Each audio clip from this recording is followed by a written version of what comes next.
الحمد لله رب العالمين الصلاة والسلام على رسوله سيدنا محمد وعلى آل سيدنا محمد وبارك وسلم عليه أما بعد فقد قال الله تعالى في القرآن العظيم والفرقان المجيد أعوذ بالله من الشيطان الرجيم بسم الله الرحمن الرحيم وإن كنتم جنبا فطهروا قال النبي صلى الله عليه وسلم الطهارة نصف الإيمان أو كما قال عليه الصلاة والسلام. கண்ணியத்திற்கும் மரியாதைக்கும் உரிய உலமா பெருமக்களே, சிறப்பான இந்த நிகழ்விற்கு வருகை தந்திருக்கக்கூடிய பெரியார்களே, சகோதரர்களே, மஜ்லிஸுல் புகாரி ஷரீஃபினுடைய நிர்வாக பெருமக்களே, தாய்மார்களே, உங்கள் அனைவருக்கும் என் சலாம் உரைத்து ஆரம்பம் செய்கின்றேன். அஸ்ஸலாமு அலைக்கும் வரஹ்மத்துல்லாஹி வபரகாத்துஹு. அல்லாஹுடைய பெரும் கிருபையினால் 98 வருடங்களாக தொடர்ந்து இந்த நிகழ்ச்சியை நடத்தக்கூடிய பாக்கியத்தை அல்லாஹ் நமக்கு தந்திருக்கின்றான். இந்த வருடத்தினுடைய தொடர் நிகழ்ச்சியின் 2வது தினத்திலே இன்று காலையில் ஓதப்பட்ட ஹதீஸுகளில் குளிப்பு சம்பந்தமான ஹதீஸுகள், மாதவிடாய் சம்பந்தமான ஹதீஸுகள், தயமத்தை பற்றிய ஹதீஸுகள், தொழுகையை பற்றிய ஹதீஸுகள் இன்று படிக்கப்பட்டது. எனக்கு முன்னால் பேசிய கண்ணியத்திற்குரிய ஹஜரத் அவர்கள் தொழுகை சம்பந்தமான ஹதீஸுகளை உங்களுக்கு விளக்கம் தந்தார்கள். இப்பொழுது நான் குளிப்பு சம்பந்தமான ஒரு சில ஹதீஸுகளை உங்களுக்கு விளக்கம் சொல்லி என்னுடைய வார்த்தைகளை நிறைவு செய்வதற்கு ஆசைப்படுகிறேன். இஸ்லாம் என்பது அதனுடைய அடிப்படையே சுத்தம். பெருமானார் ஸல்லல்லாஹு அலைஹி வஸல்லம் சொன்னார்கள், அத்தஹாரத்து நிஸ்ஃபுல் ஈமான், சுத்தம்தான் ஈமானில் பாதி என்று சொன்னார்கள்.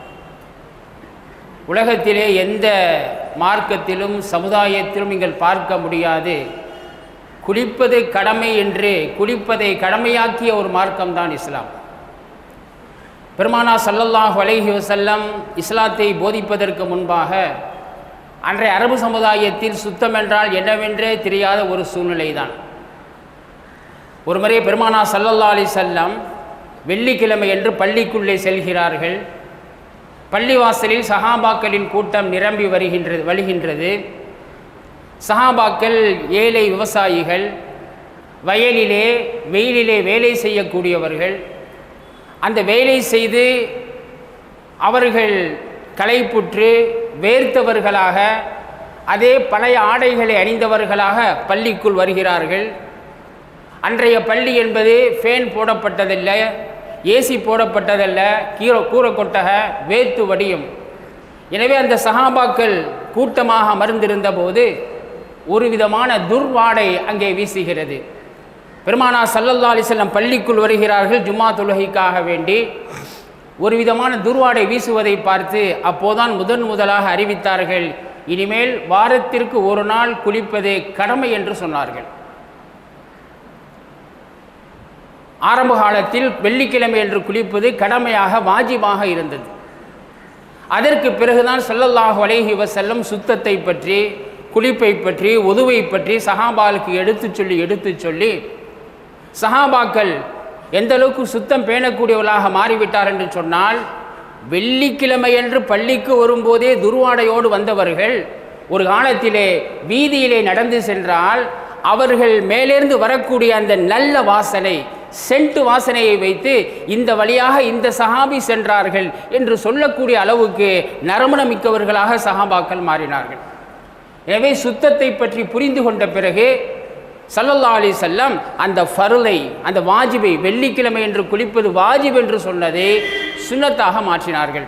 எனவே வெள்ளிக்கிழமை என்று குளிப்பது சுன்னத் என்பதாக பெருமானார் ஸல்லல்லாஹு அலைஹி வஸல்லம் சொல்லி, ஒரு மனிதனுக்கு வெள்ளிக்கிழமை குளிப்பதற்குரிய வசதி இல்லை என்று சொன்னால், உடல்நலம் பாதிக்கப்பட்டிருக்கிறது, தண்ணீர் கிடைக்கவில்லை என்று சொன்னால், ஒது செய்து கொண்டாலும், வெள்ளிக்கிழமைக்காக வேண்டி குளிக்க முடியாதவர்கள் ஒது செய்து கொண்டாலும் அவருக்கும் அந்த குளித்த நன்மையை அல்லாஹ் தந்து விடுவான் என்ற சலுகையையும் பெருமானார் ஸல்லல்லாஹு அலைஹி வஸல்லம் சொல்லி தந்தார்கள்.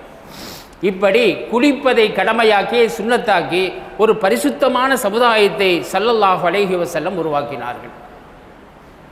அருமையான பெருமக்களே, இரவு நேரத்திலே தூங்குகின்றோம், குளிப்பு கடமையாகி விடுகின்றது. மனைவியுடைய வாழ்க்கையின் மூலமாகவோ அல்லது கனவின் மூலமாகவோ குளிப்பு கடமையாகி விடுகின்றது. இப்போது என்ன செய்ய வேண்டும்? அறிஞர்கள் 3 முறைகளை சொல்லித் தருகிறார்கள். உடல் ஆரோக்கியம் உள்ளவராக இருந்தால் அந்த நள்ளிரவு நேரத்திலே எழுந்து குளித்து விட வேண்டும். ஏனென்றால் எந்த வீட்டிலே குளிப்பு கடமையான பிறகும் வசதி இருந்தும் குளிக்காமல் இருப்பார்களோ, குளிப்பு கடமையானவர்கள் குளிக்காமல் வீட்டில் இருந்தால் அந்த வீட்டிற்கு ரஹ்மத்துடைய வானவர்கள் வரமாட்டார்கள், முசீபத்துகள் தான் வரும். குளிப்பை பிற்படுத்தக்கூடாது. எந்த அளவுக்கு முடியுமோ அந்த அளவுக்கு விரைவாக குளிப்பு கடமையானவர்கள் அந்த குளிப்பை நிறைவேற்ற வேண்டும். எனவே நள்ளிரவு நேரமாக இருந்தாலும் கூட உடல் ஆரோக்கியம் உள்ளவர்கள் குளித்துவிட்டுத்தான் உறங்க வேண்டும் என்பது முதல் படித்தரம். இல்லை முடியலை, குளிப்பு கடமையாகிவிட்டது, குளிப்பதற்குரிய வசதி இல்லை, குளித்தால் நள்ளிரவு நேரத்தில் குளித்தா உடம்பு ஒத்துக்கொள்ளாது என்று சொன்னால் அப்போது ஒது செய்துவிட்டு படுக்க வேண்டும். மறைவிடத்தை மட்டும் கழுகிவிட்டு, உடம்பில் நஜிஸ் இருந்தால் அந்த மறைவிடத்தை கழுகிவிட்டு ஒது செய்துவிட்டு தூங்க வேண்டும். அன்னை ஆயிஷா ரலியல்லாஹு தஆலா அன்ஹா சொல்கிறாங்க, கான நபி ஸல்லல்லாஹு அலைஹி வஸல்லம் இதா அராத ஐ யனாம வஹுவ ஜுனுபுன். பெருமானா ஸல்லல்லாஹு அலைஹி வஸல்லம் குடிப்பு கடமையான நிலையிலே உறங்குவதற்கு நாடினால் கஸல ஃபர்ஜஹு வ தவல்லா லிஸ்ஸலாத், தன்னுடைய மறைவிடத்தை கழுவிக்கொள்வார்கள், ஒதுவுக்காக வேண்டி தொழுகைக்காக வேண்டி ஒது செய்வதை போன்று ஒது செய்து கொள்வார்கள். இன்றைக்கி இந்த நடைமுறை நம்மள்கிட்ட இல்லை. சர்வசாதாரண இப்படி தூக்கிட்டு காலைல தானே சுபுகளை குளிச்சுக்குவோம் அப்படின்னு சொல்கிறோம். குளிப்பது உடனே குளிக்க வேண்டும், இல்லை என்று சொன்னால் ஒது செய்து விட்டு தூங்க வேண்டும். உமர் ரலியல்லாஹு வர்றாங்க, ரசூலுல்லாஹ்ட்ட கேட்குறாங்க, அயனாமு அஹதுனா வஹுவ ஜுனுபுன், யார் ரசூலுல்லாஹ் குளிப்பு கடமையான நிலையில் நாங்கள் தூங்கலாமா? குளிப்பு கடமையாயிடுச்சு, அதே நிலையில் தூங்கலாமா? ஸல்லல்லாஹு அலைஹி வஸல்லம் சொன்னாங்க, நாம் தூங்கலாம், மார்க்கத்தில் அனுமதி இருக்குது. இதா தவல்ல, அவர் ஒது செய்து கொள்ள வேண்டும். ஒது செய்த பிறகு தூங்கினால், ஏன் ரசூலுல்லாஹ் இந்த அளவுக்கு சொல்கிறாங்கன்னு சொன்னால், ஷைத்தான் இருக்கிறான்ல, மனிதனை தாக்குவதற்காக வேண்டி எந்நேரம் தயாராக இருக்கிறான். எந்த நேரத்தில் மனிதனை தாக்க முடியும், மனிதனுக்கு தீங்கிழைக்க முடியும்.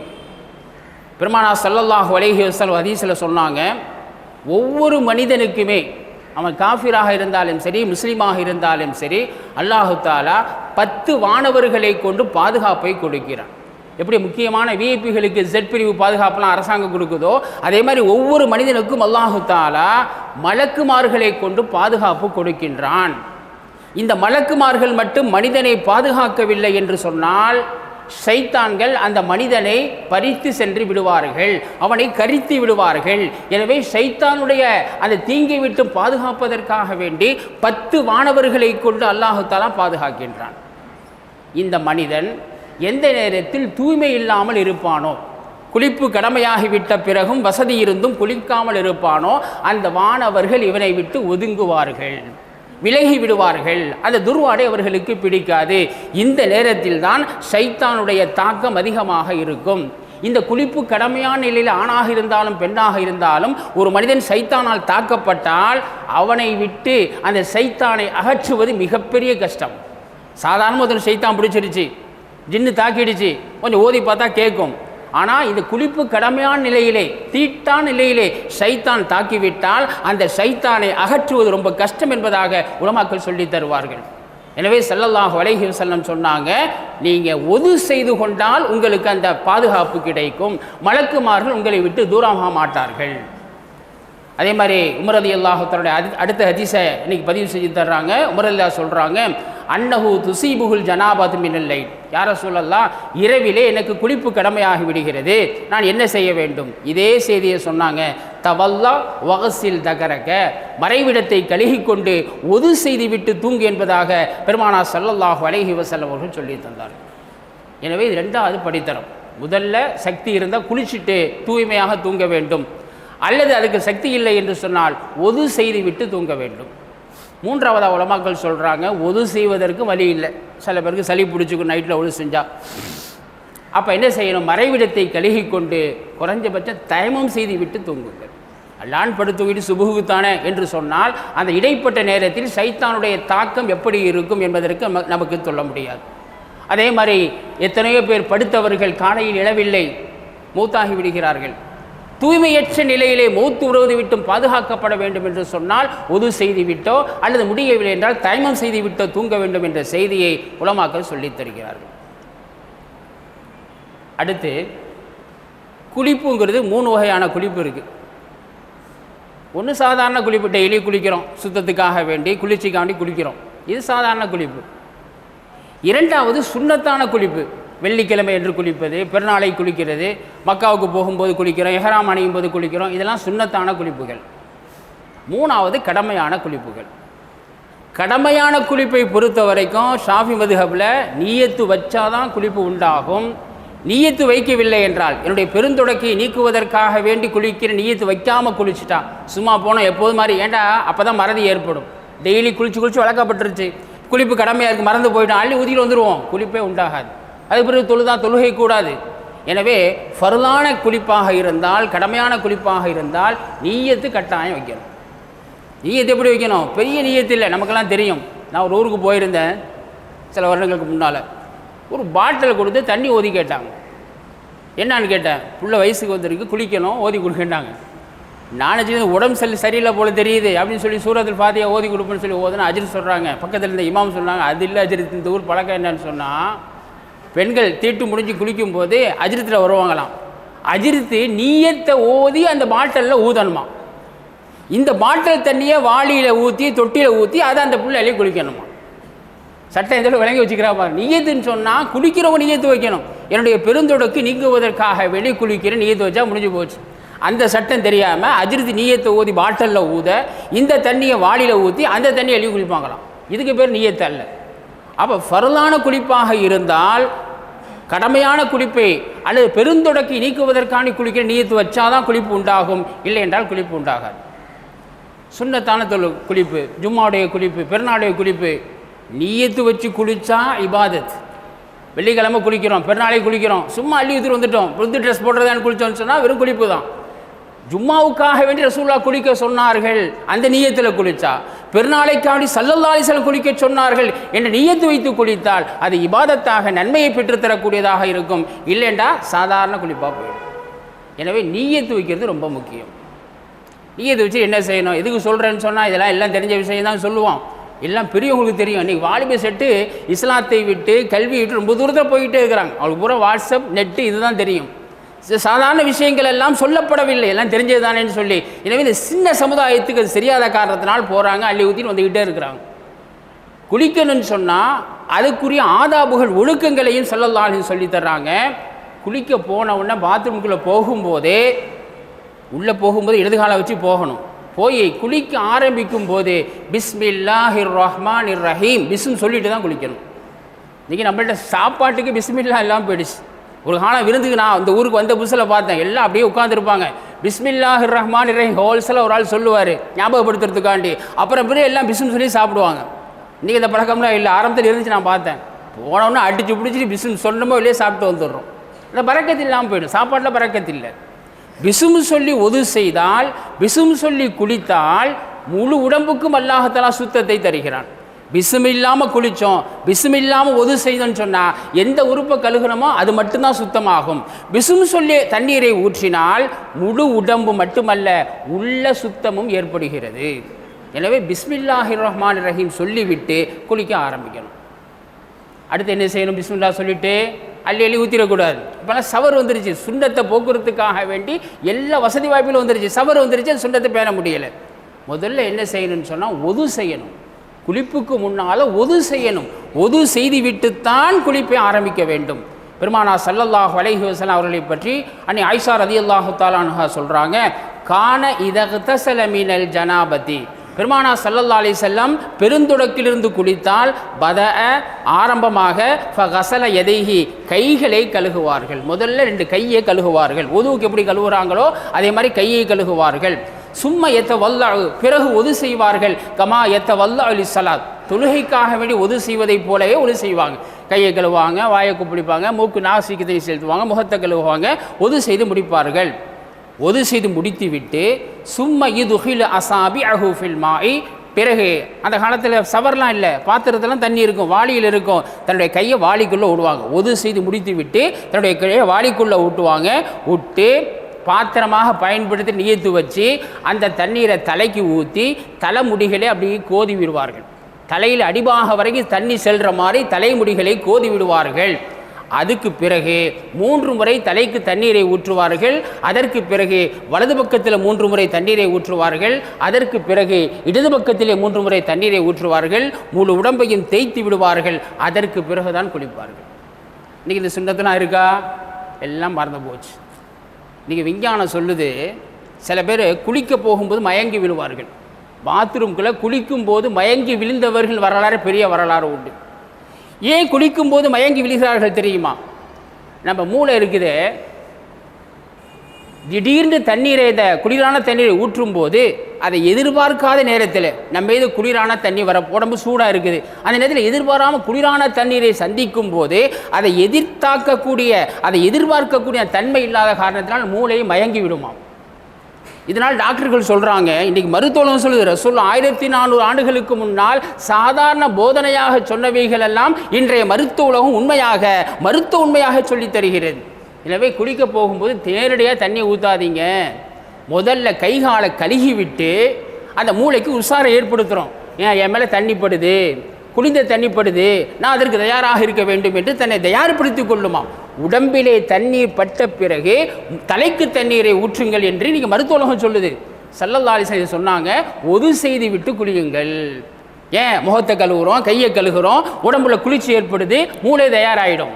என் மேலே தண்ணி பட போகுது, குளித தண்ணி பட போகுது, அதை நான் சந்திக்கணும்னு சொல்லி மூளை தயாராகிடும். எனவே குளியலறையில் ஏற்படக்கூடிய மயக்கத்தை விட்டும் நீங்கள் காப்பாற்றப்பட வேண்டும் என்றால் கைகால்களை கழுகிவிட்டு குளியுங்கள் என்று மருத்துவர்கள் சொல்கிறார்கள். ஸல்லல்லாஹு அலைஹி வஸல்லம் நடைமுறைப்படுத்தினார்கள்.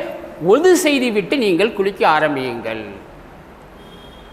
அருமையான பெருமக்களே, இப்படி முதல்ல பிஸ்மில்லா சொல்லணும், அப்புறம் நிய்யத்து வைக்கணும். ஃபர்லான குளிப்பாக இருந்தால் ஃபர்லா நிய்யத்து, சுன்னத்தான குளிப்பாக இருந்தால் சுன்னத்தான குளிப்பு நிய்யத்து வச்சுட்டு ஒது செய்து விட்டு முழு தலைக்கு தண்ணீரை ஊற்றிட்டு அப்புறம் வலது பாகத்தில் 3 முறை, இடது பாகத்தில் 3 முறை தண்ணீரை ஊற்றிவிட்டு அதற்கு பிறகு குளிக்க வேண்டும். நான் ஆரம்பத்தில் சொன்னேன், குளிப்பு கடமையாட்டா உடனே குளிக்கிறது கட்டாயம். ஏன்னா தாமதப்படுத்த ஒன்று மலக்குமாருடைய வருகை தடைபடுகிறது, அல்லது எந்த நேரத்தில் மூத்து வரும்னு தெரியாது. அப்போ சுத்தமற்ற நிலையில் மூத்து வருவதை விட்டு பாதுகாக்கப்படுறோன்னா உடனே சுத்தமாகிடும். ஆனால் யதார்த்தமாக சில நிர்பந்தங்களின் காரணமாக தாமதப்படுத்தலாமான்னு சொன்னால், சுபுகுக்கு பிறகு ஒரு மனிதனை குளிப்பு கடமையாகிவிட்டால் லுகர் வருவதற்குள் குளிப்பது கடமை. ஆனால் லுகர் வந்த பிறகு குளிக்கலன்னு சொன்னால் தொழுகை கலாயிடும். எனவே சுபுகுலேருந்து லுகர் வரைக்கும் பிற்படுத்த அனுமதி இருக்குது ஏதோ நிர்பந்தத்தின் காரணமாக.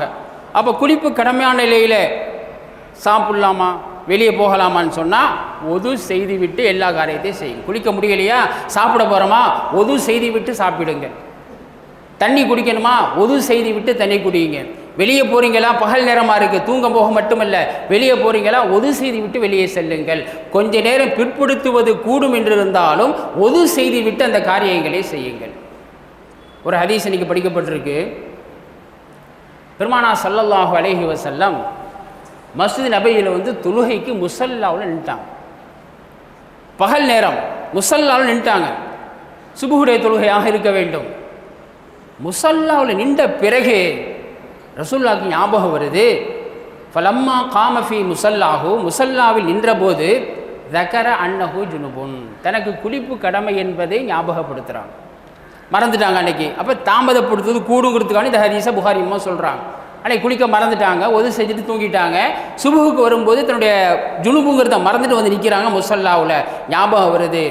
ஃபகாலலனா, உடனே சஹாபாக்களை பார்த்து சொன்னாங்க, மக்கானக்கும், எல்லா சஹாபாக்களும் தொழுகைக்கு வரிசையாக நிற்கிறாங்க. அந்த கடைசி நேரத்தை ஞாபகத்தில் வருது. சொன்னாங்க, மக்கானக்கும், எல்லாம் அப்படியே நில்லுங்கள். சஹாபாக்கள் அப்படியே நிற்கிறாங்க. சும்மா ரசூல்லா வீட்டுக்கு போனாங்க. ஃபகுத்தசல, குளித்தார்கள். சும்மா ஹரஜ இலைனா, பிறகு திரும்ப வந்தார்கள். வரசுஹு யக்குதுர், தலையில் தண்ணி சொட்டாக உடைஞ்சிச்சான். இதுலேயும் சொல்லுவாங்க, குளிச்சுட்டு அல்லது ஒது செஞ்சுட்டு துடைக்காமல் இருக்கிறது சுன்னத். குளிச்சு நம்ம டவலை போட்டு துடைக்கிறோம்ல, துடைக்கக்கூடாதான், துடைக்காமல் இருக்கிறது சுன்னத். ஆனால் உடல்நலம் பாதிக்கும், ஒத்துக்காது, தண்ணீரை தான் சளி வைக்கும். அந்த மாதிரி உள்ளவர்கள் துடைப்பது கூடும் என்று இருந்தாலும் கூட ரசூல்லா பெரும்பாலும் தண்ணி சொட்ட சொட்ட தான் வருவாங்க. அவங்க அந்த உடம்பு ஒத்துக்கிடுச்சு. ஒரு அசுகு எக்குத்தூர், தலையில் தண்ணி சொட்ட சொட்ட ரசூல்லா வந்தாங்க. கப்பர தக்பீர் சொன்னார்கள். சல்லைனா மாகு, நாங்கள் ரசூல்லாவோட சேர்ந்து தொழுதோம். இந்த ஹதீஸில் சில விஷயம் தெரிய வருது. ரசூல்லா சஹாபாக்க நிற்க வச்சுட்டு குளிச்சுட்டு வந்தாங்கண்டா எவ்வளோ நேரம்? ரொம்ப குறுகிய நேரத்தில் குளிச்சு முடிச்சிட்டாங்க. இன்றைக்கி நமக்கு குளிப்பதற்கு நேரம் என்ன? உள்ளே போனால் பாத்ரூம் வெளியே வர்றதுக்கு அரை மணி நேரம் குறைஞ்சபட்சம். அள்ளி அள்ளி அள்ளி தண்ணீரை ஊற்றுவோம். பெருமானா ஸல்லல்லாஹு அலைஹி வஸல்லம் ஒரு மரக்கால் தண்ணீரில் தான் குளிப்பாங்களாம். ஒரு மரக்கால். ஒது செய்வதற்கு ஒரு ராத்தல், ஒரு கையளவு தண்ணி, குளிப்பதற்கு ஒரு மரக்கால் தண்ணி. இன்றைக்கி நம்ம ஒரு மரக்கால் தண்ணி முடியுமா? அள்ளி அள்ளி ஊற்றுறோம். உலமாக்கள் சொல்கிறாங்க நம்ம ஊருடைய பழக்கம். எனவே ஃபர்லை நிறைவேற்றுறதுக்கு நான் சொன்ன முறையில் தலையில் 3 முறை தண்ணி ஊற்றணும், வலது பாகத்தில் 3 முறை தண்ணி ஊற்றணும், இடது பாகத்தில் 3 முறை தண்ணி ஊற்றணும், உடம்பு பூரா தேய்ச்சி விட்டோன்னா ஃபர்து நிறைவேறிடும். உடம்பு பூரா நிறைஞ்சிருச்சு. அதுக்கு பிறகு அள்ளியில் ஊற்றுறோம் பாருங்க. சும்மா அள்ளியில் ஊற்றுனா இஸ்ராஃபாக போயிடும், வீண் விரையும். ரசூலுல்லாஹ் சொன்னாங்க, ஓடக்கூடிய ஆற்றிலே நீ குளித்தாலும், ஓடக்கூடிய ஆற்றிலே நீ ஒது செய்தாலும் தண்ணீரை வீண் விரயம் செய்யாதே. 3 முறையை விட அதிகப்படுத்தக்கூடாது. ஒது செய்யும் போது கைகால் உறுப்புகளை 3 முறை விட அதிகப்படுத்தக்கூடாது. அது மாதிரி குளிக்கும் போது தலைக்கு 3 முறை, வலது பாகம் 3 முறை, இடது பாகம் 3 முறை, இதை விட அதிகப்படுத்தக்கூடாது. எனவே சும்மா அள்ளி அள்ளி ஊற்றினா பாவமாக போயிடும். நம்ம வீட்டு தண்ணி தான். இதில் ஒரு சட்டம் இருக்குது, நுணுக்கமான சட்டம் இருக்குது. ஒது செய்யும்போது ஒரு உறுப்பை 3 முறை தான் கழுகணும். முகத்தை 3 முறை, கையை 3 முறை, இந்த கையை 3 முறை, 3 முறை தான் கழுகணும். இன்றைக்கி நம்மள்ட்ட அள்ளி அள்ளி ஊற்றிக்கிட்டே இருக்கிறோம். நானும் பல பேரை பார்த்துருக்குறேன். அள்ளி அள்ளி ஊற்றிக்கிட்டே இருப்பாங்க. ஒரு 10 தடவை ஊற்றினா தான் நிம்மதி கிடைக்கிது. காரணம் என்னன்னு சொன்னால் அந்த முறையை பேணலை. ஒரு தடவை ஊற்றி நல்லா தேய்க்கணும். தேய்ச்சினா முகமுறை பட்டுரும். 2ஆவது தடவை, 3ஆவது தடவை முடிஞ்சு போச்சு. 3 முறை விட அதிகப்படுத்தினா அதுக்கு பேர் இஸ்ராஃப், வீண் விரயம். இவர் ஒழு செஞ்சுட்டு வர்றாரு, இடது கையில் பாவம் செய்தான்னு எழுதப்பட்டிருக்கும். அல்லாஹ் பாதுகாக்கணும். ஒது செய்கிறது நன்மைக்காக வேண்டி ஒவ்வொரு உறுப்பை கழுகும் போதும் அந்த பாவங்கள் மன்னிக்கப்படுகிறது. ஆனால் 3 முறையை அதிகப்படுத்தி வீண் விரயம் செய்தால், ஒது செஞ்சுட்டு வர்றாரு இவர் பாவம் செய்தார், வீண் விரயம் செய்தார்னு இருக்கு. அதுலேயும் அந்த 3 முறையோட அதிகமாக கழுகுறோம் பாருங்க. இந்த தண்ணி பள்ளிவாசல் தண்ணீராக இருந்தால், பொது சொத்துடைய தண்ணீராக இருந்தால் அவர் ஹராமை செய்தார்னு பாவம். யாரும் கவனிக்கிறது இல்லை. இன்னைக்கு பள்ளிவாசல் தான் அள்ளி அள்ளி ஊற்றுவோம், கேட்க ஆள் இருக்காது, அது ஹராம். இவருடைய சொந்த தண்ணீராக இருந்தால், வீட்டு தண்ணீராக இருந்தால் 3 முறை விட அதிகப்படுத்தினா அது மக்ரூ, அதுவும் பாவம் தான். அது சின்ன பாவம், வீட்டு தண்ணீர் இல்லை. ஆனால் பொது சொத்தாக இருந்தால், பள்ளிவாசல் தண்ணீராக இருந்தால் 3 முறை விட அதிகப்படுத்தும் போது அது ஹராமாக மாறிவிடுகிறது. இன்றைக்கி நம்ம என்ன வீட்டு தண்ணீர்ட்டா பேணுதலாக செய்வோம். ஏண்டா கரண்ட்டு போய்டும்ல, தண்ணி செலவாயிடும். பள்ளிவாசல் தண்ணீர் அள்ளி அள்ளி ஊற்றுவோம். இதெல்லாம் நேர்மதம் மாறி போச்சு. அருமையான பெருமக்களே, அப்போது குளிக்கும்போது ஒரு மரக்கால் தண்ணீரை ரசூலுல்லாஹ் குளித்தாங்க. இன்றைக்கி நம்ம ஊர் பழக்கம் அப்படி குளித்த மாதிரியே தெரியாது. எனவே சொல்கிறாங்க, அள்ளி ஊற்றும் போது நியத்தை எப்படி வைக்கணும்? தப்ரீதுடைய நியத்தில் குளிக்கிறேன், அதாவது உடம்பை குளிர்ச்சிப்படுத்துவதற்காக வேண்டி குளிக்கிறேன். அரபு நாட்டில் லேசாக அள்ளி ஊற்றுனா குளிர்ச்சி கிடைச்சிச்சு, எங்கள் நாட்டில் லேசாக ஊற்றுனா குளிர்ச்சி கிடைக்காது. எனவே குளிர்ச்சிக்காக வேண்டி குளிக்கிற நியத்து வச்சு அள்ளி ஊற்றிக்கிட்டா இஸ்ராஃபை விட்டு தப்பித்து கொள்ளலாம். அந்த நியத்து இல்லாமல் சும்மா அள்ளி அள்ளி அள்ளி ஊற்றணும்னு சொன்னால் குளித்து முடித்த பிறகு இஸ்ராஃப், வீண் விரயம் செய்தாங்கிற பாவம் ஏற்படும் என்பதை உலமாக்கள் சொல்லித் தருகிறார்கள். ஆகவே ஸல்லல்லாஹு அலைஹி வஸல்லம் அவ்வளோ குறுகிய நேரத்தில் போனாங்க, குளித்தாங்க, தொழுதுட்டு வந்துட்டாங்க, குளிச்சுட்டு வந்துட்டாங்க. இன்னொரு விஷயம், ரசூலுல்லாஹ் எப்படி மறந்தாங்க? குளிப்பை மறந்துட்டு பள்ளிவாசலுக்கு வந்துட்டாங்க, தொழுகைக்கே மறந்தாங்க. ஸல்லல்லாஹு அலைஹி வஸல்லம் அவர்கள் 24 மணி நேரமும் அல்லாஹுடைய நினைவில் இருக்கக்கூடியவர்கள். மறதி என்பது ஸல்லல்லாஹு அலைஹி வஸல்லம் அவர்களுக்கு ஏற்படாது. ஆனால் ஒரு சில சந்தர்ப்பத்தில் ரசூலுல்லாஹ்க்கு மறதி ஏற்பட்டிருக்கு. எதுக்கு தெரியுமா? சட்டத்தை நமக்கு புரிய வைப்பதற்காக வேண்டி. ரசூலுல்லாஹ்க்கு மட்டும் வாழ்க்கை பூரா மறதியே ஏற்படலை, கரெக்டாக செஞ்சுட்டு போயிட்டாங்க. ரசூலுடைய காலத்துக்கு பிறகு அந்த விஷயத்தில் மறதி ஏற்பட்டால் நாம் எப்படி செயல்படுவது அப்படிங்கிற தடுமாற்றம் ஏற்படும். உதாரணமாக பெருமானார் ஸல்லல்லாஹு அலைஹி வஸல்லம் ஒருத்தர் அசர் தொழுகை தொழு வச்சாங்க. அசர் தொழுகைக்கு 4 ரக்காத் தானே, 2 ரக்காத்திலே சலாத்தை கொடுத்துட்டாங்க.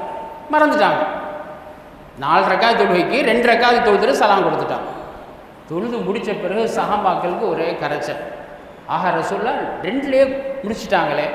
ஒரு சமயம் வஹி வந்து 4 2 அல்லாஹ் மாற்றிட்டானோ, இன்னையிலேருந்து அசர் 2ன்னு மாற்றிட்டானோ, அல்லது ரசூல்லா மறந்துட்டாங்களா, எல்லாத்துக்கும் கேட்க பயம்.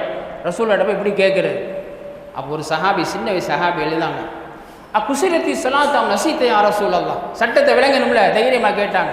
யார ரசூலல்லாஹ், தொழுகை குறைக்கப்பட்டு விட்டதா, 4 2ஆக குறைக்கப்பட்டு விட்டதா, நசீத்தை யார ரசூலல்லாஹ், அல்லது நீங்கள் மறந்து விட்டீர்களா? ரசூலுல்லாஹ்க்கு அதே மறந்து போச்சு, தான் மறந்தோங்கிறதே மறந்து போச்சு. ரசூலுல்லாஹ் சொன்னாங்க, குள்ளதானே கிளம்பியக்கும், இல்லை 2மே நடக்கலை, தொழுகையும் குறைக்கப்படலை, நான் மறக்கவும் இல்லை. இல்லை யார ரசூலல்லாஹ், பாதுதாலிக்க காண 2ல் 1 ஏற்பட்டுருச்சு யார ரசூலல்லாஹ். அதுக்கு பிறகு எழுந்து 2 ரக்காத்து தொழ வச்சாங்க. ரசூலுல்லாஹ் தொழுகையில் மறதி ஏற்பட்டு நம்மள மாதிரியாளா? தொழுகையில் மறதி ஏற்பட்டால் எப்படி செயல்பட வேண்டும், எந்த அளவுக்கு பேச்சு ஆகுமாக்கப்பட்டது, எந்த அளவுக்கு அதிகமாக பேசினால் தொழுகை கூடாது, அந்த சட்டத்தை விளங்க வைப்பதற்காக வேண்டி அல்லாஹ் மறதியை கொடுத்தான். அந்த மாதிரி குளிப்பு கடமையான ஒருத்தர் பள்ளிவாசலுக்கு வந்துட்டா என்ன செய்யணும்? பெரிய பாவம் இல்லை, மறந்துட்டார், உடனே வீட்டுக்கு போகணும், குளிச்சுட்டு வந்து அப்புறம் தான் தொழுகணும். எனவே இந்த சட்டத்தை விளங்க வைப்பதற்காக வேண்டி ஸல்லல்லாஹு அலைஹி வஸல்லம் அவர்களுக்கு அல்லாஹ் மறதியை கொடுத்தான் என்ற செய்தியை சொல்லித் தருகிறார்கள். அது மாதிரி இன்னொரு ஹதீஸை பார்க்குறோம். அபூ ஹுரைரா ரலியல்லாஹு தஆலா அன்ஹு தெருவில் போயிட்டுருக்குறாங்க, மதீனாவுடைய தெருவில் போயிட்டுருக்குறாங்க. எதிரில் ஸல்லல்லாஹு அலைஹி வஸல்லம் வர்றாங்க. ரசூலோட வளம் என்ன தெரியுமா? எதிரில் யாராவது சஹாபி வந்தால் ஓடி போய் கையை பிடிச்சிக்கிட்டு அன்பாக கூட்டிகிட்டு போவான். அந்த அளவுக்கு சஹாபாக்களோடு ஸல்லல்லாஹு அலைஹி வஸல்லம் சாதாரணமாக பழகினார்கள். நான் ஒரு தலைவர், நீங்களெல்லாம் தொண்டர்கள், நான்லாம் ஒரு விஐபி பாதுகாப்போடு போவோம், நீங்கள்லாம் 10 முழத்துக்கு அந்தரம் தான் வரணும், அந்த பழக்கம் ரசூலுல்லாஹ்ட்ட இல்லை. ஓடோடி போய் கையை பிடிச்சிக்குவாங்க. அபூ ஹுரைரா ரலியல்லாஹு தஆலா வீதியில் போயிட்டு இருக்கிறாங்க. ரசூலுல்லாஹ் ஓடோடி போய் கையை பிடிச்சி அப்படியே கையை பிடிச்சிக்கிட்டே பள்ளிவாசலுக்கு வர்றாங்க. வந்து பள்ளிவாசலில் உட்கார்றாங்க. அபூ ஹுரைரா ரலியல்லாஹு அன்ஹு அவர்களுக்கு தர்ம சங்கடம். ரசூலுல்லாஹ் கையை பிடிச்சிட்டாங்க, உதறவும் முடியாது, கூட வரவும் முடியலை, தர்ம சங்கடத்தோடு பின்னாலேயே போகிறாங்க. என்ன காரணம் சொல்கிறாங்க? நான் அன்னைக்கு குளிப்பு கடமையாகி குளிக்காமல் இருந்தேன். ஏதோ கொஞ்சம் நேரம் பிற்படுத்திக்கிறாங்க, குளிக்காமல் இருந்தேன், வெளியில் போயிட்டு வந்து குளிக்கலான்னு வெளியே போனேன். அந்த நேரம் பார்த்து ரசூலுல்லாஹ் கையை பிடிச்சிட்டாங்க. அவங்களுக்கு மனசு அறுக்குது, நாம் என்ன செய்கிறோம்? தீட்டோடு இருக்கிறோம், பெருந்தொடக்கோடு இருக்கிறோம். இப்போ ஸல்லல்லாஹு அலைஹி வஸல்லம் கையை பிடிச்சிட்டாங்களே, இதனால் அவங்களுக்கு கண்ணிய குறைவு ஏற்பட்டு விடுமோ அப்படின்னு தர்ம சங்கடத்தோடு இருக்கிறாங்க. வந்து பள்ளியில் ரசூலுல்லாஹ் உட்கார்ந்த உடனே லேசாக யாருக்கு தெரியாமல் எஞ்சி போயிட்டாங்க. ரசூலுல்லாஹ் கையை பிடிச்சி கூட்டிகிட்டு வந்து ஆளை காணுமேன்னு தேடுறாங்க, மற்ற விஷயங்களில் ஈடுபட்டாங்க. அபூ ஹுரைரா ரலியல்லாஹு நேராக வீட்டுக்கு போய் பறக்க குளிச்சுட்டு ட்ரெஸ்ஸை மாற்றிக்கிட்டு மீண்டும் பள்ளிக்கு வர்றாங்க. இப்போ ரசூலுல்லாஹ் கேட்டாங்க, ஐன குன்த யா அபாஹிர், அபூ ஹுரைரா நான் தான் உங்களை பள்ளிவாசல் கூட்டிகிட்டு வந்தேன், உட்கார வச்சு திரும்பி பார்க்கறத காணா போயிட்டீங்களே, எங்கே போனீங்க? ஐன குன்த யா அபாஹிர், எங்கே போனீங்க? அப்போ தான் விஷயத்தை சொல்கிறாங்க, யாரை சொல்லலாம், நான் குளிப்பு கடமையாக நஜிஸாக இருந்தேன், எனவே உங்களோடு சுத்தமற்ற நிலையில் உங்களுடைய மஜ்லிஸில் அமர்வதை நான் வெறுத்தேன். ரசூலுல்லாஹ் சொன்னாங்க, சுப்ஹானல்லாஹ் யா அபாஹர் இன்னல் முஃமின லா யன்ஜுஸ், ஒரு மூமின் நஜிஸாக மாட்டான். அவன் குளிக்காமல் இருக்கிறதுனால அவன் நஜிஸ் இல்லை. அன்னை ஆயிஷா ரலியல்லாஹு தஆலா பார்த்து சொல்லுவாங்க, அவங்க மாதவிடாய் இருக்கும்போது ஆயிஷாவை என் தலையை சீவிடுவாங்க, யாரை சொல்லலாம் நான் தீட்டா இருக்கிறேன், தீட்டு உன் கையில் இல்லை, தீட்டுங்கிறது உடம்புல சம்மந்தப்பட்டது, எனவே நீ சீவிடுன்னு சொல்லுவாங்க. அந்த மாதிரி ஒரு மனிதன் குளிப்பு கடமையாகி விட்டாலும் அவன் நஜிஸாகுவதில்லை. இன்னல் மூமின லா யன்ஜுஸ், எனவே நீங்கள் உட்கார்ந்துருக்கலாமே அப்படின்னு ஸல்லல்லாஹு அலைஹி வஸல்லம் சொன்னாங்க. இப்போ இந்த ஹதீஸை வைத்து உலமாக்கள் சொல்கிறாங்க, 2 விஷயங்க, ஒன்று ஃபத்வா, இன்னொன்று தக்குவா. ஒரு விஷயம் கூடுமா கூடாதா, ஆலிம்பட்டைகளுக்கு ஃபத்வா கொடுப்பாங்க, கூடும் கூடாதுன்னு சொல்லி. இன்னொன்றுக்கு தக்குவா, நம்முடைய மன உறுத்தல், நமக்கே தெரியும் இந்த காரியத்தை செய்வோமா செய்ய வேண்டாமா. உலமாக்கள் பூரா, ஊர் மக்கள் பூரா உனக்கு ஆகும் என்று ஃபத்வா கொடுத்தாலும் கூட உன் மனம் அதை வெறுத்தால் அதை விட்டு விடுவது பேர் தான் தக்குவா. இன்றைக்கி நேர் மாற்றம் ஆகிப்போச்சு. வந்து என்கிட்ட ஒருத்தர் ஃபத்வா கேட்பார், ஒரு தொழில் தான் இன்றைக்கி பெரும்பாலும், அந்த வியாபாரம் அந்த வியாபாரம் என்னென்னமோ சொல்லி கேட்குறாங்க. கூடி குறைச்சி பார்த்தா கூடாதுன்னு தெரியும், நான் கூடாதுன்னு சொல்லிவிடுவேன். எனக்கு ஆய்வு பண்ணி பார்த்தேன் கூடாதுன்னு சொல்லிட்டேன். இதில் விட்டுருவாரா? இன்னொரு ஆள் மட்டும் போவார். ஆளையும் இதை பற்றி என்ன சொல்கிறீங்க, கூடுமா கூடாது? அவங்களும் யோசனை பண்ணி பார்ப்பாங்க, கூடாது. விட்டுருவாரா? 2 பேர்கிட்ட கேட்டால் 2 பேர் கூடாதுன்னா விட்டுருவாங்களா? 3வது ஆள்கிட்ட போவார். யாராவது கூடுன்னு சொல்லிட மாட்டாங்களா? இன்றைக்கி ஃபத்வா கேட்குற முறை அப்படி போச்சு.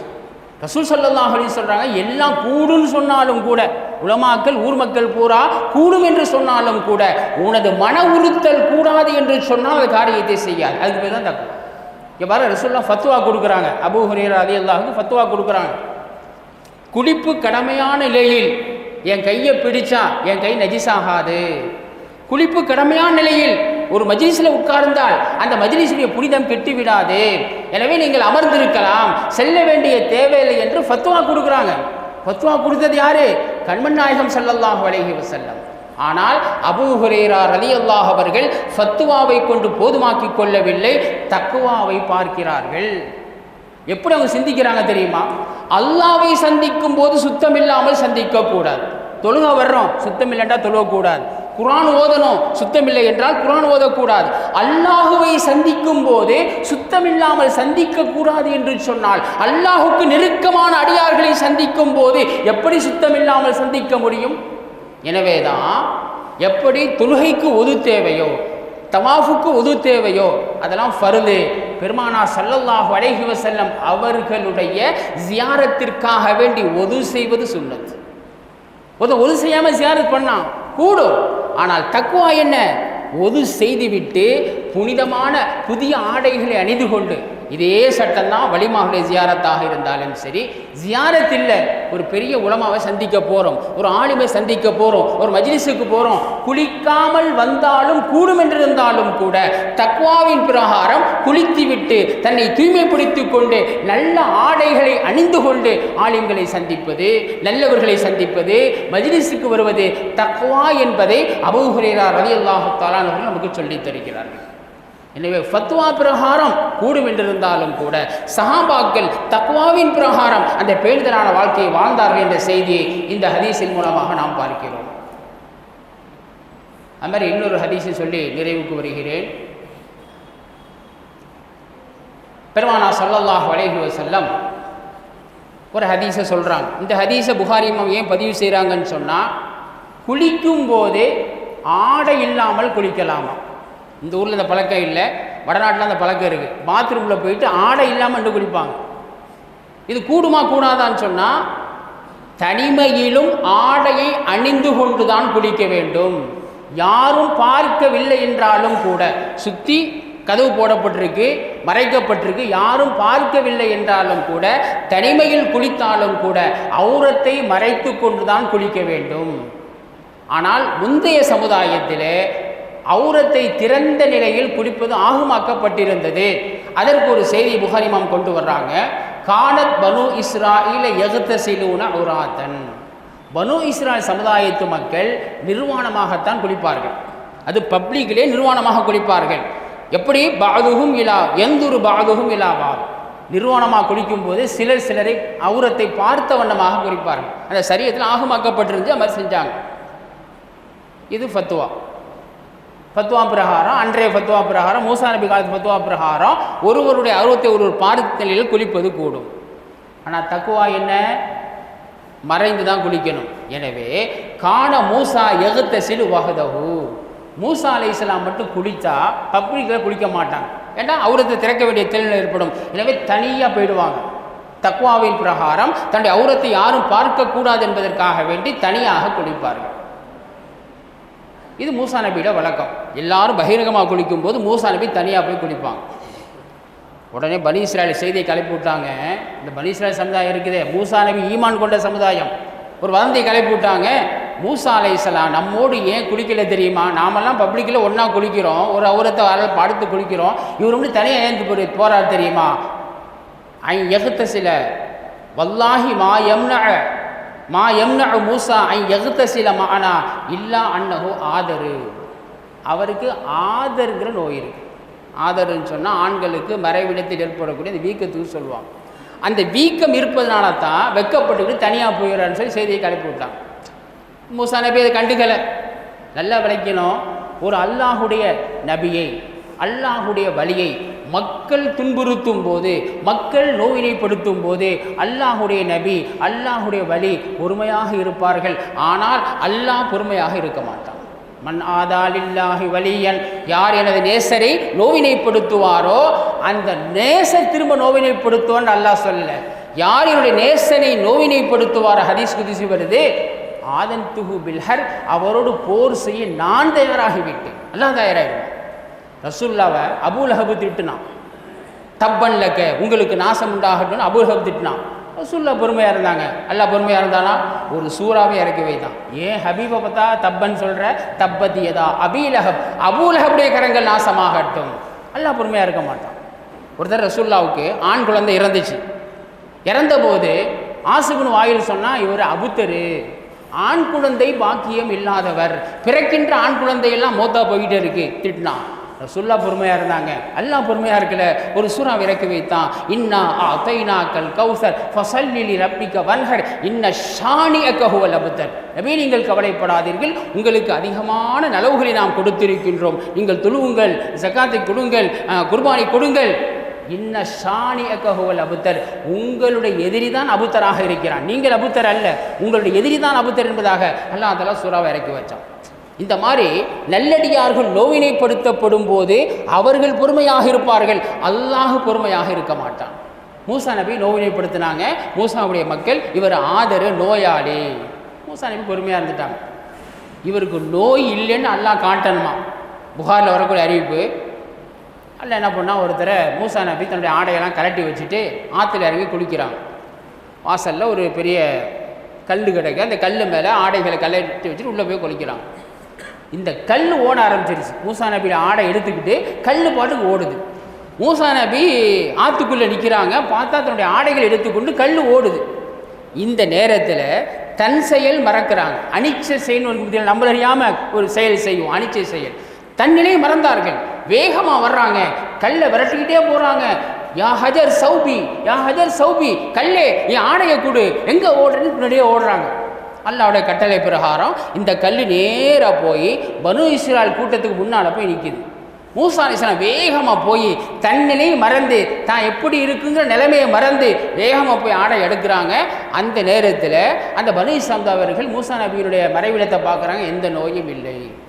அந்த சமுதாயத்தில் ஆகமாக்கப்பட்டிருந்துச்சு. மூசா நபி தக்வாவின் காரணமாக மறைஞ்சிருந்தாங்க. அல்லாஹ் வெளிப்படுத்திட்டான், மூசா நபிக்கு எந்த நோவினையும் இல்லை. அதற்கு பிறகு ஆடை அணிந்து கொண்டார்கள் என்ற செய்தியை உடனே கோபத்தில் அந்த கல் அடிக்கிறாங்க. அபூ ஹுரைரா ரலியல்லாஹு சொல்கிறாங்க, அந்த கல்லில் சித்தத்துன் அவ் சபஅத்துன் 6 அச்சு அல்லது 7 அச்சு இருந்துச்சான். அந்தளவுக்கு கோபமாக அடித்தாங்க. அதுக்கு பிறகு அந்த கல்லை எங்கே போனாலும் கூடயே கூட்டிகிட்டு போவாங்களாம். தன்னுடைய குறையை நீக்கிய கல் அல்லவா, எங்கே போனாலும் கூடயே கூட்டிகிட்டு போவாங்க, எடுத்துக்கிட்டே போவாங்க. சின்ன ஒரு சதுரமான கல். ஒரு காலகட்டத்தில் மூசா நபியுடைய கவுமுகள் எங்களுக்கு தண்ணீர் வேண்டும் என்று கேட்டபோது அல்லாஹ் சொன்னால், அந்த கல்லை அடியுங்கள், அந்த கல்லேருந்து தண்ணி வரும். அந்த கல்லை தான் அடித்தாங்க. அந்த கல்லேருந்து 12 ஊற்றுகள் வந்த செய்தியை நம்ம தஃப்சீர்களில் பார்க்குறோம். ஆக பெருமானார் ஸல்லல்லாஹு அலைஹி வஸல்லமுடைய காலத்தில் இந்த சமுதாயத்தில் தனியாக குடித்தாலும் மறைக்க வேண்டும். அது சம்மந்தமாக நிறைய ஹதீஸ்களை சொல்கிறாங்க. மக்கா வெற்றி கொள்ளப்பட்ட போது ஸல்லல்லாஹு அலைஹி வஸல்லம் அவர்கள் குளிப்பதற்கு இடமில்லை, எனவே பப்புக்கில் குளித்தாங்க. மைமூனா ரலியல்லாஹு தஆலா அன்ஹா அவர்கள் ஒரு ஆடையை கொண்டு பெருமானாரை மறைத்து கொண்டார்கள். அந்த மறைவுக்கு பின்னால் நின்று தான் ஸல்லல்லாஹு அலைஹி வஸல்லம் குளித்தார்களே தவிர பொது இடத்தில் ரசூலுல்லா ஆடை அணிஞ்சிருக்கிறாங்க, ஆடை அணிந்தும் கூட மறைவிடத்துக்கு பின்னால் நின்று தான் குளித்தார்கள். ஒரு கணம் சிந்திச்சு பாருங்க, யார் நான் சொல்கிறேன்னு கோச்சிக்காதீங்க.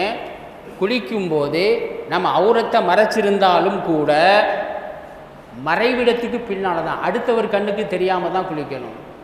குற்றாலத்துக்கு போகிறோம், எல்லாம் ஒன்றா நின்று குளிக்கிறோம். எப்படி மார்க்கத்தில் அனுமதின்னு தெரியல. ஆண் ஒரு பக்கம், பெண் ஒரு பக்கம். பெண்களுக்குன்னு தனி, ஆண்களுக்குன்னு தனின்னு வச்சாலும் கூட ஒரு ஆண் குளிக்கும்போது அடுத்த ஆணை பார்க்கக்கூடாது. ஏன்? ஆணுக்கு அவுரத்து இருக்குல்ல, முழங்காலுக்கும் தொப்புளுக்கும் மத்தியில் உள்ள பகுதியை ஆண் கட்டாயமாக மறைக்க வேண்டும். முழங்காலுக்கும் தொப்புளுக்குள்ள பகுதியை ஆண் கட்டாயமாக மறைக்க வேண்டும். ஃபுட்பால் விளையாட்டு தைரியமாக தான் நான் சொல்கிறேன். ஜட்டி போட்டு விளையாடுறாங்க, பார்க்குறது கூடுமா? கிரிக்கெட் பரவாயில்லை, ஃபுல்லாக ட்ரெஸ்ஸும் போட்டிருக்கிறான், ஃபேண்ட் போட்டிருக்கிறான், நேரம் தான் வேஸ்ட்டே தவிர அவுரத்தை மறைக்கப்பட்டிருக்கு. ஆனால் ஃபுட்பால் விளையாட்டில் ஜட்டியை போட்டு டவுசரை போட்டு விளையாடுறாங்க. எல்லாரும் சுற்றி நின்று பார்க்குறமே, அடுத்தவரின் அவுரத்தை பார்ப்பதற்கு எப்படி அனுமதி? ஃபேண்ட்டை போட்டு விளையாடுங்க, பிரச்சனை இல்லை. எனவே ஃபுட்பால் விளையாட்டில் ஜட்டி டவுசர் போட்டு அந்த விளையாட்டை பார்த்தால் பார்ப்பதும் குற்றம், விளையாடுவதும் குற்றம். அவ்வளோத்தை மறைக்கணும். அப்படி இருக்க குளிக்கும் போது எல்லா ஆண்களும் ஒன்றா நின்று, முஸ்லீம்கள் வேட்டியோடு குளிப்பாங்க, ஹிந்துக்கள் என்ன செய்வாங்க, டவுசரோட ஜட்டியோட. எப்படி குளிக்கிறது கூடுன்னு தெரியலை, அல்லாஹ் தான் பாதுகாக்கணும். குறைஞ்சபட்சம் ஆண்கள் மட்டும் இருந்தாலும் பரவாயில்ல, ஆண்களும் பெண்களும் ஒன்றா நின்று குளிக்கிறது, இதுக்கெல்லாம் மார்க்கத்தில் அனுமதி இல்லை. பெருமானார் ஸல்லல்லாஹு அலைஹி வஸல்லம் குளிக்கும் போது தசத்தர மைமூனா ரலியல்லாஹு தஆலா அவர்கள் பெருமானாரை ஆடையை கொண்டு மறைத்து கொண்டார்கள். அந்த ஆடைக்கு பின்னால் நின்று ஸல்லல்லாஹு அலைஹி வஸல்லம் குளித்தார்கள் என்ற செய்தியை பார்க்கிறோம். எனவே அருமையான பெருமக்களே, இந்த குளிப்புடைய இந்த சட்டங்கள், இந்த குளிப்புடைய ஒழுக்கங்கள், இதை பேணி நடந்தாலே நம்முடைய வாழ்க்கையில் பல முசீபத்துகளை விட்டு நாம் பாதுகாக்கப்படுவோம். எல்லாம் அல்லாஹு தாலா மார்க்கத்தை விளங்கி அதன் பிரகாரம் அமல் செய்யக்கூடிய பாக்கியத்தை அல்லாஹு தாலா நம் அனைவருக்கும் தந்தருவானாக. வாஹிரு தாவானா அனில் ஹம்துலில்லாஹி ரப்பில் ஆலமீன். அஸ்ஸலாமு அலைக்கும் வரஹ்மத்துல்லாஹி வபரகாத்துஹு.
لا إله